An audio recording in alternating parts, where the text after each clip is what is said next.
première fois qu'à l'occasion de la Journée internationale aux droits des femmes, nous attribuons une reconnaissance officielle municipale et nous allons le faire maintenant chaque année. Notre volonté est ainsi de marquer concrètement, à travers le parcours d'une stéphanoise, combien tout ce que les femmes peuvent apporter à la société, et puis aussi, tout de même, puisqu'il s'agit quand même d'un parcours remarquable, la capacité des femmes, d'une femme en l'occurrence, à faire face à de nombreux défis et à soulever véritablement des montagnes pour pouvoir parvenir à l'excellence, en l'occurrence à l'excellence internationale. C'est une rencontre que nous avons souhaité organiser au moment de la célébration de la Journée internationale aux droits des femmes. Donc je voudrais dire quelques mots rapidement sur cette journée, telle que nous pouvons la ressentir et telle qu'elle a été célébrée à Saint-Étienne. Je crois que c'est une journée internationale, il faut se le rappeler. C'est une journée internationale et le fait que la ville de Saint-Étienne y consacre diverses animations, le fait que cette journée soit couronnée de succès est extrêmement important pour tous nos concitoyens. La situation des femmes dans le monde nous préoccupe, doit nous préoccuper et doit nous intéresser au même titre que celle des hommes.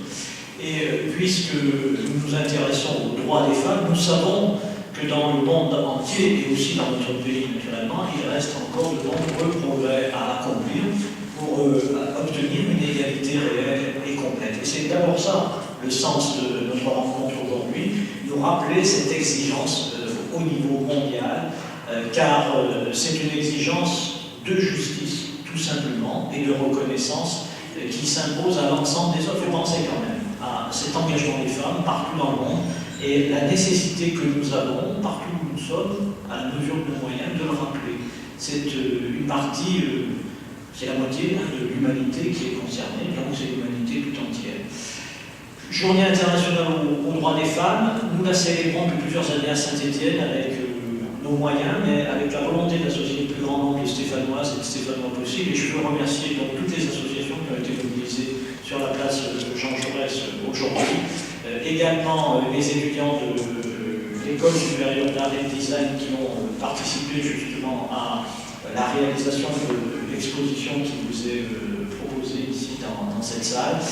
Les remercier parce que d'année en année, nous souhaitons donner une influence, une ampleur plus importante à cette journée pour que ce combat qui est nécessaire soit le mieux relayé possible. Et à un moment où dans notre pays, si je viens maintenant à la situation dans notre pays, à un moment où on met dans le débat public, sur la scène politique ouverte, des questions qui semblent devoir davantage diviser que rassembler, moi je voudrais que les Stéphanoises et les Stéphanois se rassemblent autour des valeurs universelles de la République et ne se divisent pas. Et les valeurs universelles de la République, parmi lesquelles bien sûr la laïcité, c'est aussi la marche permanente pour l'égalité des droits des femmes. Et c'est aussi le moment de le rappeler, quelles que soient nos origines, quelles que soient nos religions, quels que soient nos métiers dans la vie sociale, il y a matière à se rassembler beaucoup plus qu'à se diviser sur des valeurs fondamentales. Les droits des femmes en font partie et c'est aussi le sens de la journée que nous avons